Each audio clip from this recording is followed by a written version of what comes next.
So you went to MIT and you watched the movie Recruit and you think you're going to meet somebody in a bar who's going to circle the end of a word that ends in CIA and convince you that he's a good recruiter and that you should join the CIA instead of Raytheon, Lockheed, Skunk Works, something like that.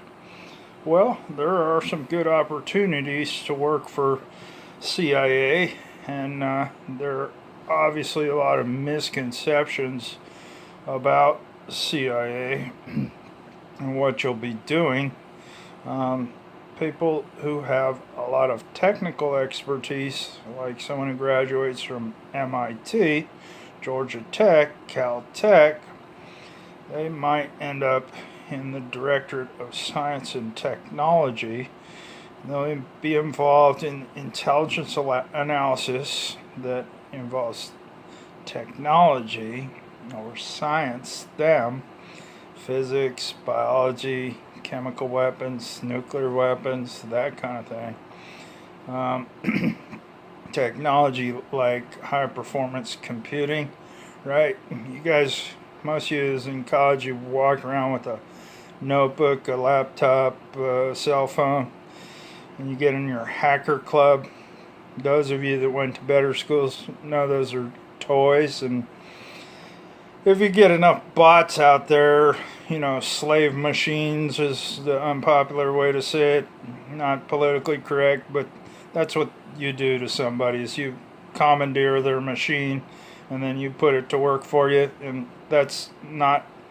you're not allowing them to make a choice as to whether they want to help you hack or help you mine bitcoins, but you commandeer the school's computers or somebody else's, and really that's an enslavement process. You're using someone else's resource, a machine but not a person, and then you're taking it over and using it for your personal benefit or whatever, to benefit whatever organization you're working for, or whatever, hacktivism or Bitcoin mining or something.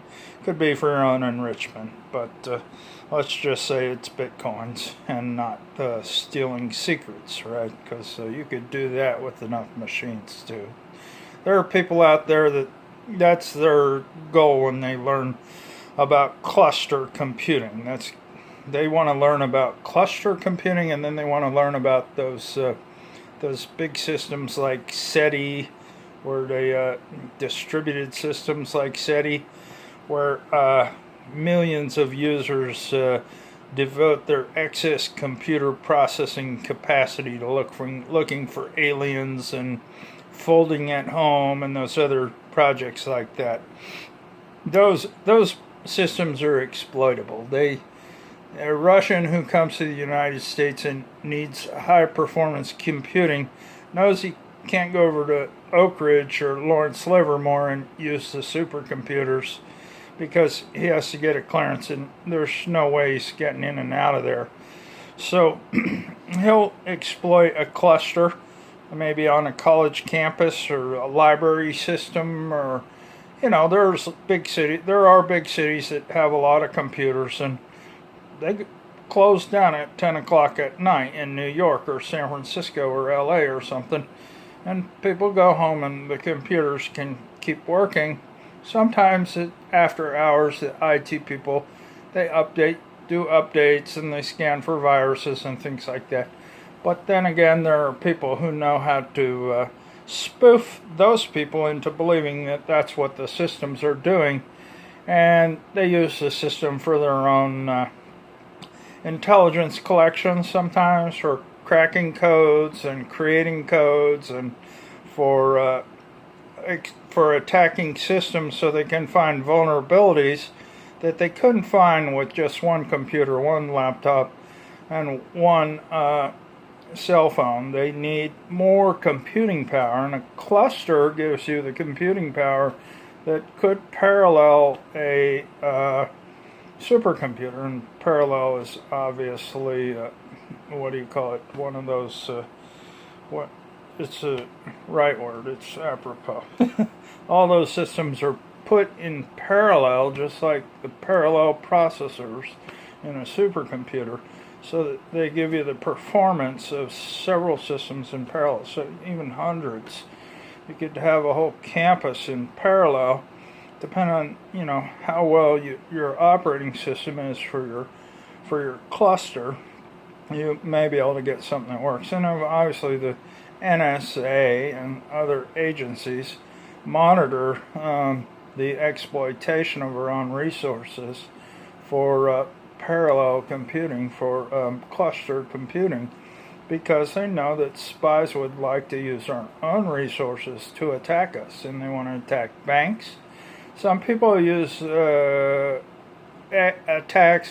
economic attacks to fund their espionage or fund their terrorism or fund an investment so they can get a business going, so they steal enough credit cards and they tell the bank, we'll give you the credit card back if you give me some cash or some bitcoins, and then they use the bitcoins to fund a business.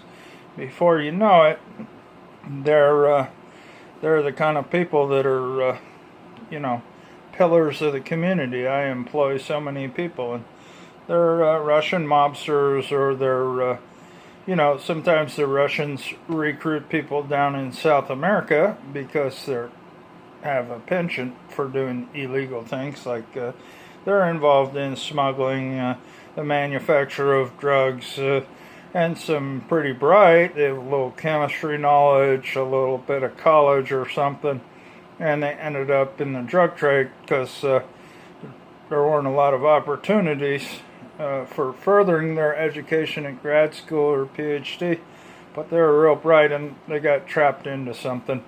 And they're smart enough to run a factory here or a factory overseas, and they get involved, and they also understand computing a little bit, usually. Chemistry, engineering, you definitely do. And they help out. They are part of the team, right? So, what I would tell you is when you get to CIA, there are a lot of misconceptions. One of the first things you're going to have to do is get rid of your MIT t-shirts. I know I've been out for a while, and I don't have the same non-disclosure requirements as a 22-year-old kid who joins. The reason is you're going to get rid of more than just the t-shirts. That's a kind of a metaphor for the whole bag. And you're going to take your ID, you're going to reach in, you're going to grab your whole wallet with your school ID, with your driver's license and everything that's in there. The only thing you can probably do is keep the money and deposit it. They'll put it in the CIA credit union, and someday you'll get it back. And you're going to take your credit cards and everything else, and they'll figure out how to transfer your money into your account or something. And you're going to take your birth certificate and any other documents you have, maybe military records, DD-214 discharge papers from the SEAL teams or Special Forces, the Army Rangers, whatever you were in, the Air Force if you were a pilot, your FAA license, everything is going in a bag, and that bag is called a burn bag. Basically, you've seen the TV show Burn Notice, and that kind of foils your attempts to understand the identity thing. The burn bag is where you start, and it's where you end too. So you burn in and you burn out, right? And people talked about burnout for years and didn't know what people were talking about at CIA, because they create, at CIA they use Hollywood and the military and people to chatter about things that they do so that people won't understand what they're doing, right? It just sounds like, no, he's burnt out, right? He's old and can't handle it anymore. He's not strong enough for the SEAL teams. He burned out, got out, and now he's a banker, or now he works at McDonald's, whatever they say, Well, burning in is what they talk about in the Army parachuting, when a parachute doesn't open and somebody burns in. They don't actually burn up like Icarus, but they hit the ground and they kind of puff, right? There's a big puff of dust that comes up and every bone in their body's broken, and almost everyone in history has died from that. There's a couple exceptions, they say, that are in the Guinness Book, and you can check those out and see whether you think there's any veracity to those claims. But Guinness has apparently verified them. So I don't know how many pints of Guinness they were drinking when they made up those sea stories, but what I would say is there are some things that you must consider. As you go there, you're going to put your MIT degree in there, your Harvard degree, your Princeton degree, your Ivy degree, your UPenn degree. You're going to put in your Phi Beta Kappa credentials, your Mensa credentials, all that's going in. And then you're going to put in your SAT scores, your GMAT scores, your GRE scores, all that's going in too. It doesn't matter. You don't need it. You're in CIA. That's why they'll tell you you're Mensa, you're International High IQ Society, whatever, and you can get on there and they'll give you an IQ score so you can do collections online, recruiting online, so you can try to advance an argument online and get criticized, so you can see what people think sometimes without actually talking to people. And what I'll tell you is everything goes in. So if you got a bunch of degrees, it's all going in, and they're going to give you something called a cover. Now, if you go to March 22nd, 1963, Life magazine, deep down on patrol with a Polaris, you'll see these pearly whites. Now, I'm on the cover, and you can see these lines over here. Look for that in the face, and the face is a little different. I'm older and my face is a little fatter, but it's maybe hard to see, but check it out a little bit and try to look, and you'll see why there's a resemblance. And I'm in a Navy uniform coming out of the hatch of a submarine, and that is obviously not the same submarine as the guys in the back, because it's like a prop or something they created, and there is a real hatch, and I'm coming out of a real hatch, and they superimposed it. And it's on that cover of a magazine, and it's a cover, right? Submarines are like, they're part of that CIA thing too, you know, attack submarines. They carry CIA officers and SEALs, and they do covert ops and covert action and stuff. And a lot of people don't know what role they play.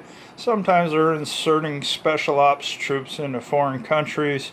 Sometimes they tap into a cable down there and listen, and fiber optics are difficult. These days it's all fiber, right? And if you know anything about a fiber, you send a laser down a fiber and using something called total internal refraction or reflection, and it kind of bounces down the cable, through the inside of it. And then if you just cut it and try to listen, you can't just listen the outside. Like you could listen the outside electric wire through the lines of electromagnetic force. You could send a loop around it and you could listen. You can't do that anymore with the fiber. So you have to cut it, and then you put a laser diode in there and retransmit while you extract what you want to listen to. And there's a lot of information on there, but you have to have a fair amount of computing power on a submarine too to collect all that. And the divers go down, and the robots and all that, and they can get into those things, right? So the robots and the submersibles and everything, they can do that. So that's one of the roles they do spying. But I'll tell you put the burn bag in, all those degrees go in there, and whatever your cover is going to be what you get. You might not have a degree. They might tell you not to talk about electronics, not to talk about mechanics, not to talk about physics and biology, because you don't want there's a couple of reasons. You don't want to teach spies who are your adversaries how to harm you using your own information. And some of them like to play that trick. You teach someone physics, you teach someone electronics engineering, something like that, eavesdropping, it could be anything, and they'll turn around and use it on you. The only people you'll use your knowledge for are your agents, right? And only the agents who need to know what you're going to teach them. In some respects, you're teacher, you're professor, you're the spy professor. And whatever tradecraft your agent needs, if they don't already know it, you're going to teach it to them. That's why they have engineers join the CIA and bankers, right? Because sometimes we need information about terrorist financing, and you have to be a banker or a bank examiner to understand how to find the information you need, right? You have to teach that to somebody who might just handle cash transactions all day as a teller, right? Because she's going to walk into an office, dig through a filing cabinet, make up an excuse while she's there, take some snaps or grab a file and walk away with it. And she's not supposed to do that. She could lose her job. You're going to help her get it done. NSA might crack the bank's surveillance software so it doesn't look like she's doing what she's doing. There's a whole lot of technology and human intelligence tradecraft that has to go on for those kind of things to happen. We break into banks, but we don't always steal money and gold. We don't finance our operations like Russians and terrorists. We pay for it with Congress because Congress cuts checks to keep the government open and to do the critical, essential functions that prevent terrorism and weapons of mass destruction from entering the country, right? That's why we fund DHS, right? That's why people ask for a border wall, because those terrorists want to bring money in the country and buy the things they need to do terrorism. And if they can't get the money in, they just bring the drugs in, sell that, and they'll have the money, right? We see hauls of drugs that are worth $250 million. What are you going to use with $250 million worth of drugs in the United States? I don't know, but you can buy a fair amount of uranium or plutonium, and at some point you'll have a bomb to blackmail the government. That's why CIA has a WMD center. Okay, so I'm on the cover of a magazine in 1963. My driver's license says 4770, right? 4 is D, 7 is G. That's Dev Group, right? 4th letter of the alphabet, 7th letter of the alphabet. You have to connect the dots sometimes on a cover. There's a reason that I have a cover that's all over the internet. You can actually order that magazine. There's a bunch of people who sell those old magazines, and they're all over the place. And you can buy one. I got one out of Albuquerque. It was $20 when I got it. There's some of them were $40. There's 2 of them. One's a New York Extra, and the other one's another kind of magazine. Well, there are people at CIA who are not totally anonymous, right? And there's a reason for that. They work in programs. It's like those back channel people where people know who they are and then people don't know who they are. Like the Russian spies, they know who I am. The Chinese know who I am. Right? If George Bush needed me to threaten somebody, they needed to know who I was. That I'm connected with Program A, WMD America, right? Stratcom, SAC, something like that. The football program, right? And they make it clear to those people, right? That's sometimes why somebody just doesn't disappear from MIT. They walk through the gates at CIA, and then they go to Washington, and they roll. And there's people from the Russian intelligence and Chinese and all that see him up in Williamsburg and all those places. And they say, oh yeah, he's probably CIA. And he shows up in Washington, he can give orders, and people listen to him. It's not because he has a badge and a gun. He might have a gun and he might be able to get certain credentials if he needs them. But he'll show up on the scene of a crime or some kind of thing where he has to clear something up. And the Russians will watch and listen to him. Why? Because the CIA is in Washington not just to, protect the White House, but there's a lot of embassies there, right? There's Embassy Row, And they work for the State Department sometimes, and they have to assist local law enforcement in protecting diplomats and ambassadors from other countries. That's part of their role as counterterrorism in Washington, is that, right? So the foreigners have to know sometimes, right? And then the cop kind of has to know that they have some authority, right? The authority to tell them what to do in a crisis, right? If they tell you this guy's mental, he's a mental case out there in Washington, the cop will say, no problem, take him to the VA, I'll take him wherever. They say, I'm a State Department employee, this is what he said. And some cops that are trained well, they're the ones who are supposed to arrive on the scene. They arrive on the scene and they listen exactly what the guy says. And they kind of know this guy has some authority. He's a good witness. And all he has to be is a good witness. He doesn't have to be a CIA officer. And the Russians looking around and they going, yeah, they're Russian security guys with the diplomat. And they don't talk because they're Russians, you know, they don't testify anything. Our American spy shows up and says, yeah, he's a head case. He attacked this guy, or, you know, he tried to punch him, tried to put something in his drink, whatever they say. He's gone to prison, gone to a mental institution, and the CIA cleared it all up, right? But that guy has to have some kind of cover. In Washington, that's one job, right? There's a lot of jobs, right? And there are some people who's going to show up in the news, on a magazine, they walk in and out of some kind of federal building all the time for a year. Then they go to China and people go, okay, I understand. He's the federal guy who works for their embassy but doesn't work for their embassy. They're okay with it sometimes. They know who's who, and they know what kind of espionage he does. You know, he's not out there trying to break into something that's impossible to break into, like the Chinese Pentagon or something. He's over there to help protect their diplomats when they go eat noodles or something. And, he does the same thing that he does in Washington, he does over in China, right? And different people play different roles at CIA. Some people work in WMD, and they threaten people, and they teach people a little lesson about our nuclear capabilities, our delivery capabilities, our stealth capabilities, our submarine capabilities, and it keeps the peace. When the president says all options are on the table, what do you think that does? It tells the foreign country something that maybe they ought to listen up, right? And then the guy from CIA, who's an expert in that because he works in the football program and he works in the WMD Mission Center, he starts chattering. And he could chatter right here in Fort Pierce.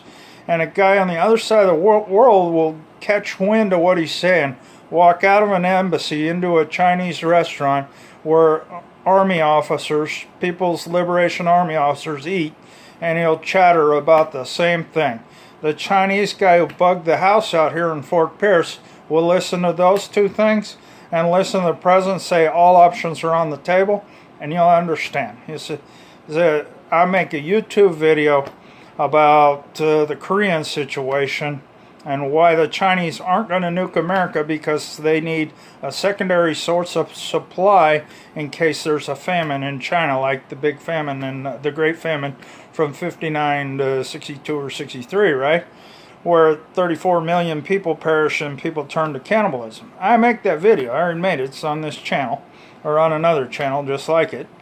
And then I explain what our capabilities are in terms of fire on the peninsula, right? One submarine will level the whole damn North Korea, right? When they talk about all those artillery pieces north of Seoul, on the other side of the Z, a few Tomahawks or some bombs, nuclear bombs, or SATM, special atomic demolition munitions, we parachute SEAL teams in with little backpack nukes, 1 kiloton devices.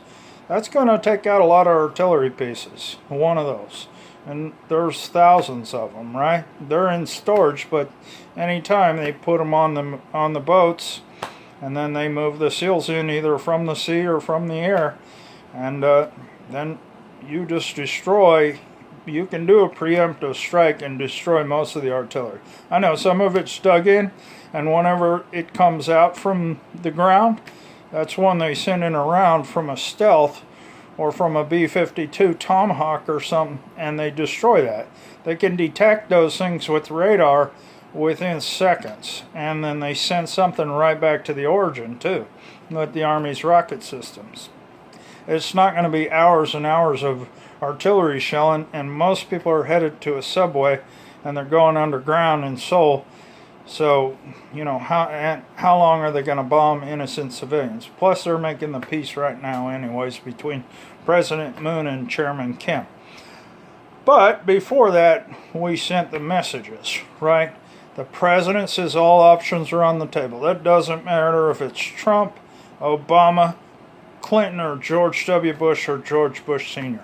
And any of them said it, you hear a lot of chatter and a lot of noise, and the anti-nuclear forces out there get all crazy. The people will show up with their baby, and the church will show up, and all that kind of stuff, and they'll talk about killing innocents, and a lot of that is nonsense, because most of those nukes are targeted at strategic facilities. That's the first place you want to hit, is the bases, the missile launchers and the missile launch pads and all that kind of stuff, where the ICBMs are, and you're tracking all those movements with the mobile launchers and the stationary launchers and the sub bases and all that.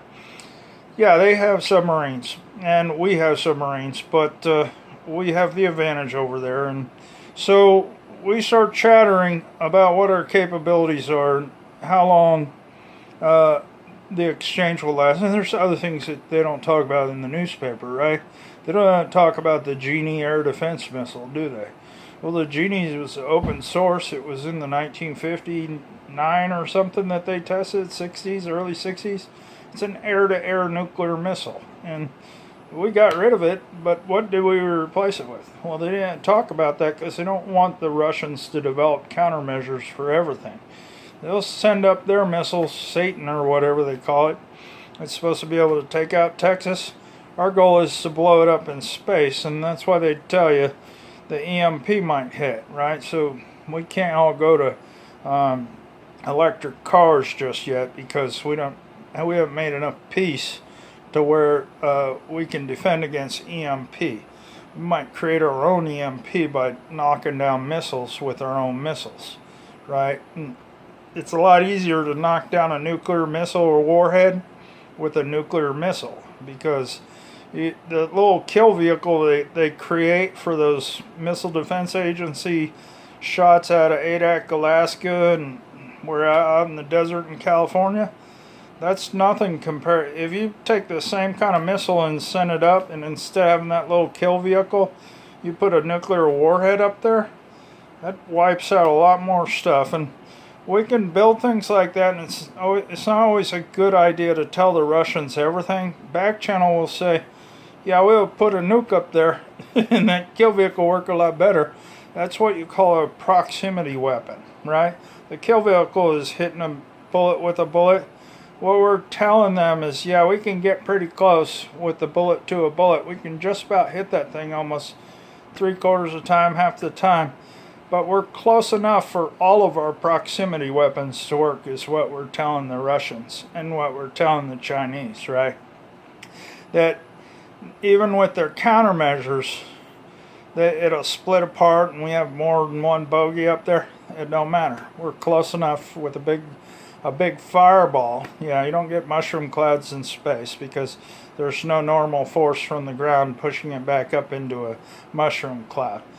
When it blows up in an airburst and hits the ground, it goes out and then it sucks back in, right? Because it creates an evacuated space in the center, goes out, sucks back in, and goes up into a mushroom cloud.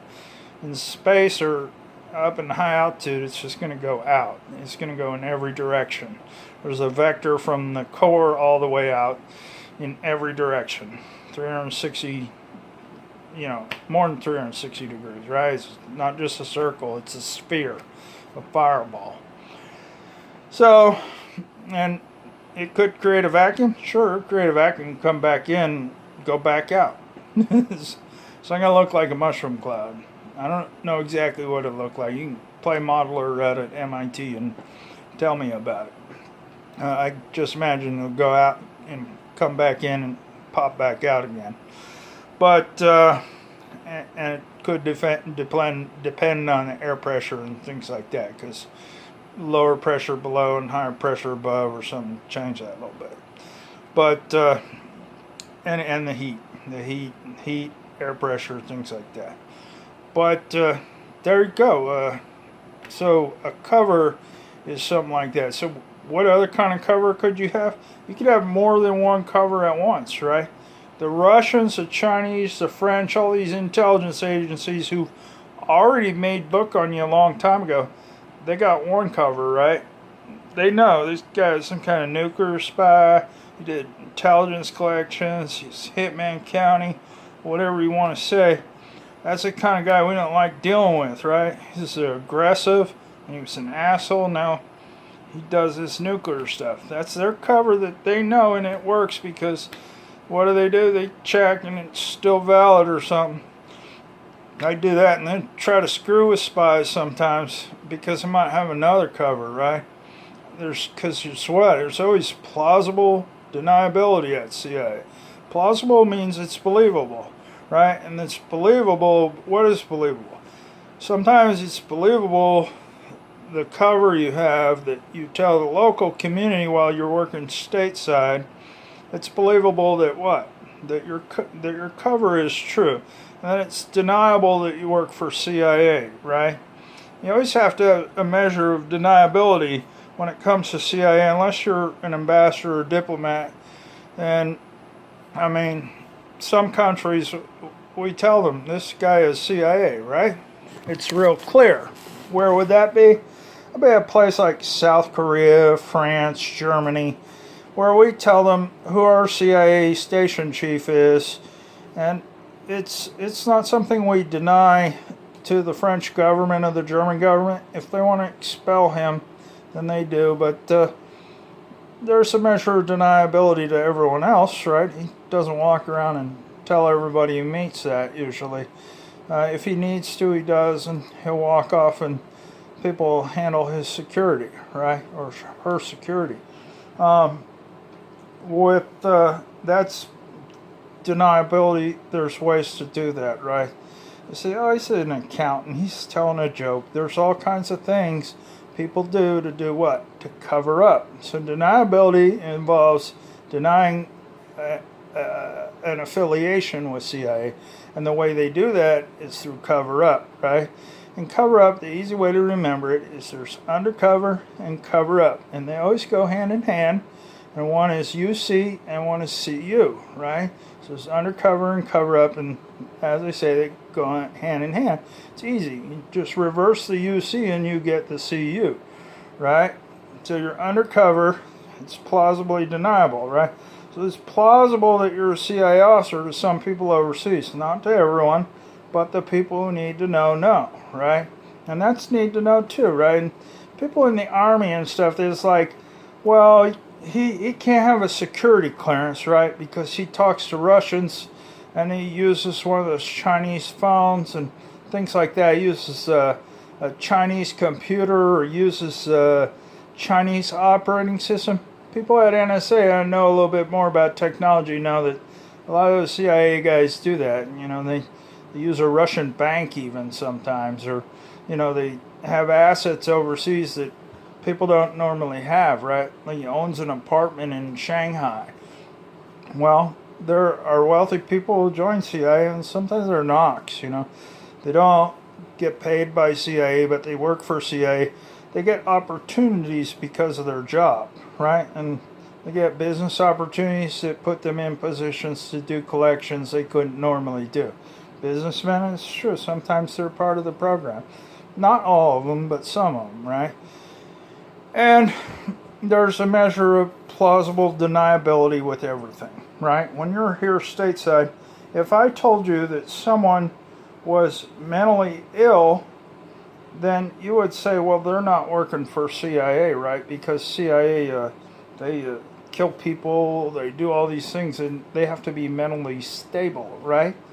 Well, that's a lot of deniability right there. If somebody said they were mentally ill, then most people would agree that person doesn't have anything to do with intelligence, law enforcement, uh, protection of ambassadors, diplomats, any of that stuff, right? And to create that cover, you need to create a history of mental illness. And sometimes you need a long history of mental illness to create a good cover, right?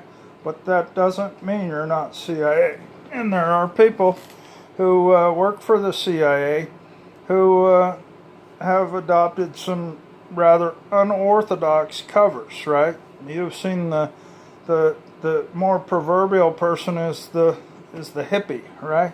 Somebody who's like who looks like a drug head or something like that. Well, that's the deadbeat kind of look, and down in Colombia and Peru and South America, it works well. In California, no problem.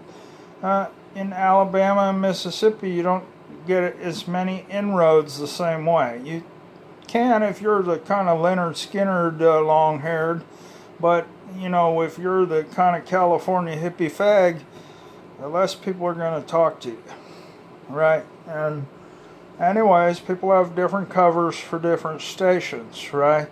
And in the United States, there's a reason to have a cover like mental illness. It might be assisting in law enforcement research for the Secret Service that involves mentally ill people who could be a threat or could pose a threat to an ambassador, a diplomat, a protectee of the Secret Service. They protect the president, the first lady, the vice president's family, all that. Plus, they protect the foreign mission branch or bureau, whatever. They protect foreign missions, which are embassies and consulates of foreign countries in the United States, and they're not all in Washington. People have consulates in Los Angeles and in Miami. The Koreans have a consulate in Los Angeles. There's a big Korean town, right? The Chinese have one in San Francisco, right? So you walk around San Francisco and talk about nuking China, you better have a CIA clearance to do that, to tell people that all options are on the table, or you better hope the CIA doesn't mind so that you could be an unwitting assistant, right?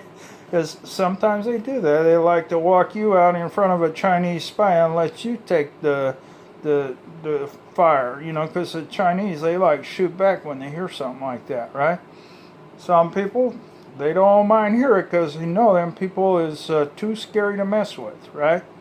And Navy SEALs are pretty scary to most Chinese people because BUDS, Basic Underwater Demolition School, teach you a lot about demolitions technology and weapons, but also teach you how to be a black belt, right? And you can whip most people's ass as a Navy SEAL, right? The Marines, they get some training in boot camp and throughout their career. It's called Marine Corps Martial Arts Program. And the SEALs, they start in boot camp and all the way through BUDS with some martial arts training. And usually they do a lot of pain tests, right? There's, can you handle hot water? Can you handle steam? Can you handle someone punching you in the face? Cutting you, all kinds of things, There's a lot of ways to put some misery on somebody. There's simple things like you get some hand soap and you put bleach in it, right? And that'll cut up your fingers for a couple days. And then you're doing the same things you used to do, like climbing a rope on an obstacle course, and it's cutting the hell out of your hands because they dried out from the bleach, right? Well, the SEALs all know how some of those torture tricks to make BUDS that much harder, right? If you're a BUDS instructor, you already know some of the tricks. I'm not going to teach them all to you. But that makes you tough, and you get that reputation. And sometimes you need the cover of a Navy SEAL, so everything doesn't always go in the burn bag, right? So I'm going to say, well, we need you to be a Navy SEAL at CIA, but a lot of your identity is going to go in the burn bag because we don't want people going to your past to find out who you were, right? Your past is like your mother, your brother, your high school friends, your college friends, your friends in the Army, the Navy, Air Force, and Marines. We don't want the Russians going over there and asking too many questions. If we need them to, we'll drive them around and have them talk to a few people who can confirm how many kills you had or whatever we need to do to convince them that you're the real deal, right? And then, there's the other way, is they convince them that the cover-up, right? So they walk the Russian spy journalists around to all those family members to say this guy was never CIA, right? They do that too. It's the same thing the KGB and the FSB did here is what we did in Russia. And when we got our man over there, same thing, right? So it's cover up and undercover. I don't know anything about the guy who's over there now. He probably had nothing to do with the CIA, and even if he didn't, they're probably still going to demand something in exchange for him. So whenever we get around to giving them something, then he'll probably come home. The ex-Marine who was a troublemaker. He's a troublemaker now, he's a troublemaker then, probably. I don't really know. I don't like to cast too many aspersions, but he's the kind of guy who was in trouble in the Marines. So it was just probably some expat over there talking trash. And they didn't like the way he was talking. Plus, he used some graphics like the NSA's logo in his Facebook post. Right, and he said maybe that logo was used to hack our system. Right, it's about the same as my MIT logo on my t-shirt hacking the system. The Russians knew everything about the logo, and whatever they did, they were going to do. But anyways, okay, so you got to burn in. Put all your identity in there. Birth certificates, marriage certificates, divorce certificates, credit checks, whatever you have in your files at your home. It's going in a burn bag. The pictures, yearbooks, things like that. They like to burn it all. Then what are they going to do? Then you're going to get a cover, and you're going to learn that cover, and then go work in some place under that cover. You go somewhere else and do the same thing. And these days, there's a lot of biometrics, and people figure out who you are pretty fast. Sometimes a new cover might mean a new face, right? Some kind of plastic surgery. If they need to use you for a long period of time, don't expect to have too many changes to your face. The people say that's plausible deniability. It sure is. Some people say he's not CIA, he's never had plastic surgery. Well, in some programs like WMD programs where you chatter about all options, you're not going to change your face too much because they need to identify you and know who you are, and then they need to be able to associate with what you're saying with what we've done in the past to prove that we mean business, right? So there's different programs and different ways to use plausible deniability. And then there is the burn notice when you leave CIA, right? When George W. Bush leaves office and you've done your 5 years, a year into the Obama administration, say, I can't work for President Obama too much longer, I need a contracting job that pays me more.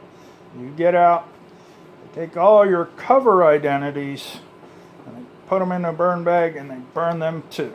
And you burn right on out. And it doesn't mean you were fired, you just burned out, right?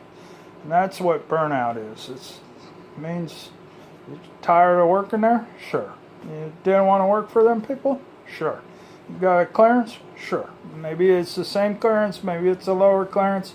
You work for the Pentagon, you can work for a bank, you can work for a defense contractor. It depends sometimes. It might be harder to get in some places than other places, but the CIA usually tries to help you get in somewhere, right? There are some tough programs that people get involved in where they don't want to help too much, right? This are those programs where you burn out and then you're on your own. Special Activities Division might be that way in some cases. That's called SAD for a reason, because it's damn depressing. You're not going to get a whole lot of recognition from CIA. CIA is not going to show up with the congressman and give you a medal for your service, right? And they're not going to have the president shake your hand in the Rose Garden give a speech about your heroism. Years later, you might come back to CIA to be recognized. And you can join AFIO, the Association of Former Intelligence Officers, sometimes and go to one of their luncheons, and sometimes you could take a tour of something like NSA or some Department of Energy lab or NASA lab or something, CIA headquarters. Then you go to the gift shop in Washington or something, and you can buy things from the Employee Activity Association, wear CIA t-shirts and put them on your Facebook or whatever, depending on your restrictions. You know, you'll have non-disclosures and you'll need to abide by those, right? But you burn in, you burn out. And there's plausible deniability. And each kind of cover is different. There's some covers that are perfect for working with crazy people. And they're called caseworkers, social workers, judges, and doctors. You know, judges don't work undercover, but they're in a program. They work for a judge, or they work for an agency that does casework for a judge, like a mental health court or a drug court, right? And there's people who work in those programs to do social work and psychiatry, and they monitor crazy people. And they put Secret Service in there to see how those programs work? Sure. They generally monitor the program kind of from a remote location. They watch people sometimes who, in interviews with their psychiatrists, they don't want to tell people, but some psychiatrists are more willing than others to come to America, and they don't mind helping, right? That's what you call a foreign agent. Is it legal? I don't know. Sometimes they get people to consent to different things at Secret Service, and those consent forms don't usually say it's only good for 365 days, but sometimes they just sign it away. You consent, they don't send you to the mental hospital, but they watch you. And they'll get a foreign agent to do it, you know. They'll recruit them out of Lebanon or somewhere, and say, you come to America and help us fight terrorism. You got a job for life because you're smart enough to be a doctor. But you can only be one kind of doctor. And they'll go, what do you mean? I want to be a surgeon. Nope, you're going to be a psychiatrist, and that's the only thing you'll do for us. And you'll monitor these people, do all kinds of spy work, and you'll never talk, or we'll send you somewhere that you won't like. And that's how the Secret Service gets their people.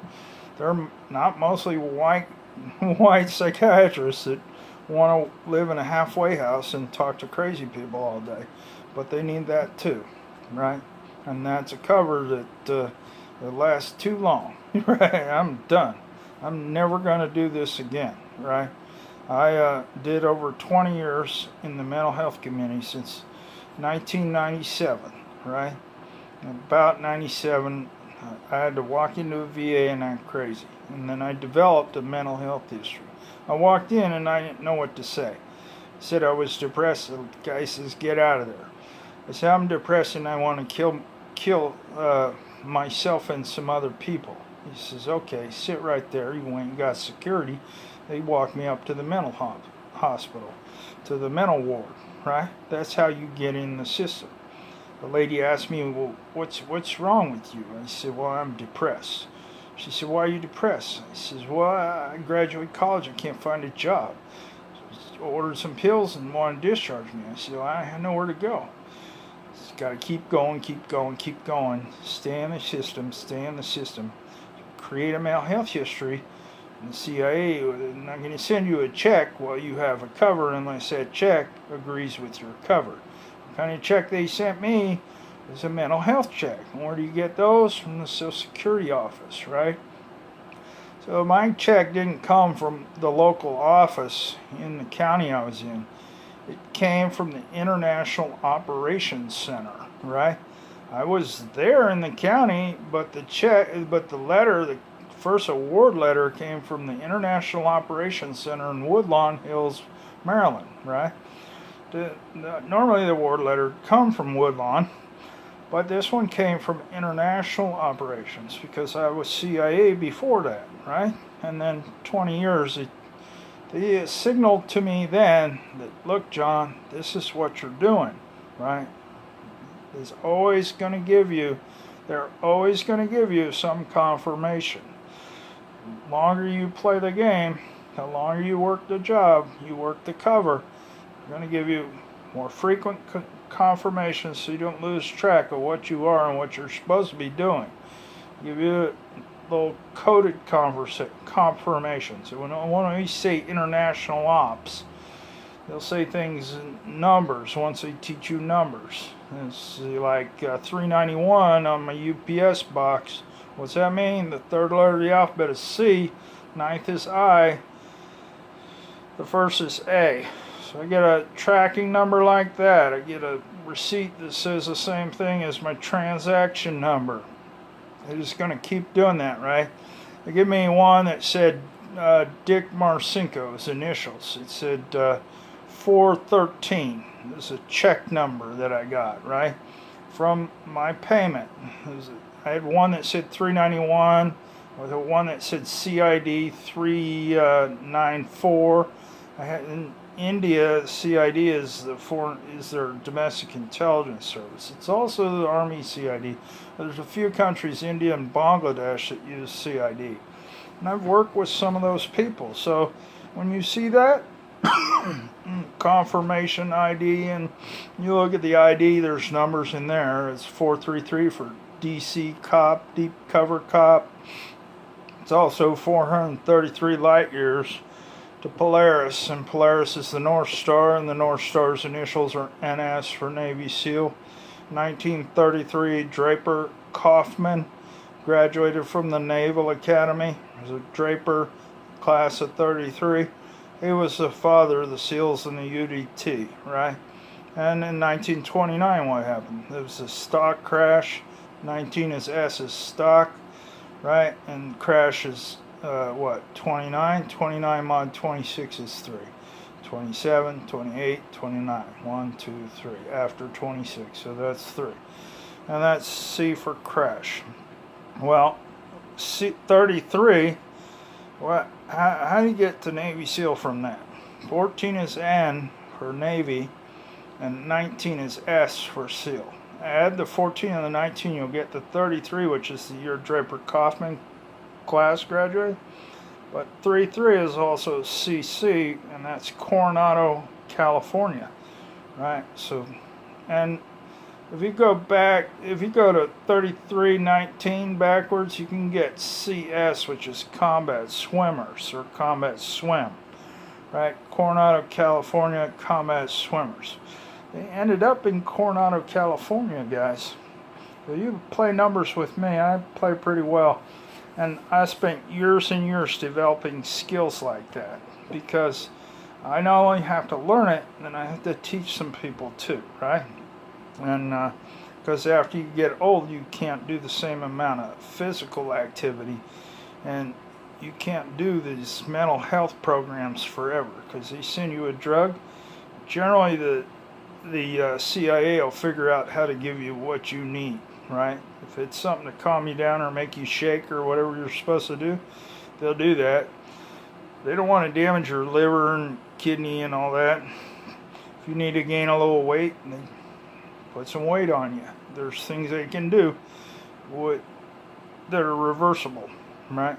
They do what they can to prevent the side effects, though, because you have to work a program like mental health, and they need you to be cogent, and they need you to be cognizant of what's going on around you, and they need you to be capable of understanding, analyzing, and reporting, right?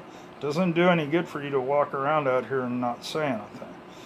Frequent emails to the government, to NSA or the U.S. Attorney or the White House are important, right?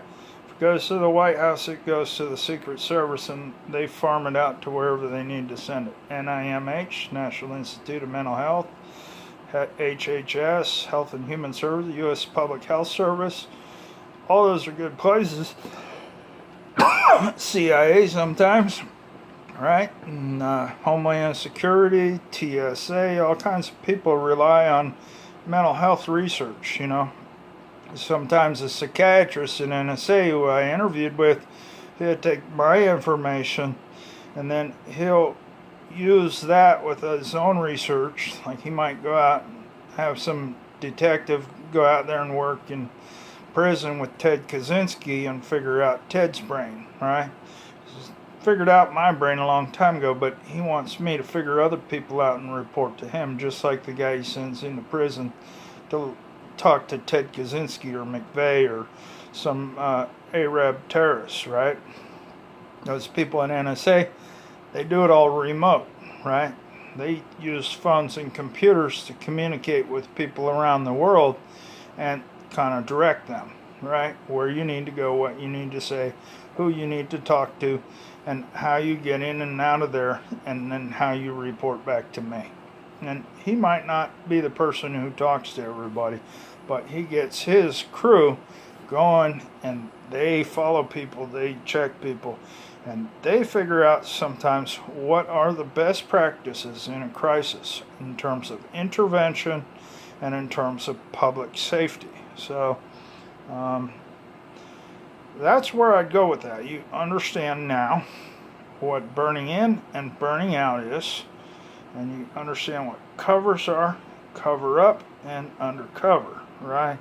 You understand a little bit of recruiting, right? And a little bit of what an officer actually does, right? They train people overseas, right, to do the things that they cannot do. I'm white, and in Shanghai and Beijing, they notice that, right? They don't always notice that here, right? Black folks might notice, right? So if you're black, you understand what it's like to be a Chinese person in China. When I walk through the hood, hey, you see the white boy, right? In China, they see the Migaon, the American or whatever they say, the Miguk in Korea. And in fact, in Korea, they'll walk up to you and say, Miguk Sanam, even if you're British or something. A lot of them just kind of holler out American. And they're white, so they assume there's some rich American tourists sometimes. But a teacher, a rich American teacher, or the American businessman, whatever they think. American GI if the haircut's right. Right? So in Shanghai and Beijing, they don't have as many GIs, but in Korea they have a lot of GIs, right? So the kids point and they say something, and they laugh, and they tell jokes when they see an American, but they're just being kids, right? Well, you understand that I can't walk into a bank and start digging through their records in China or in Korea, because I don't work there, and they know I don't work there. They don't have any employees that go through records in their bank that are white.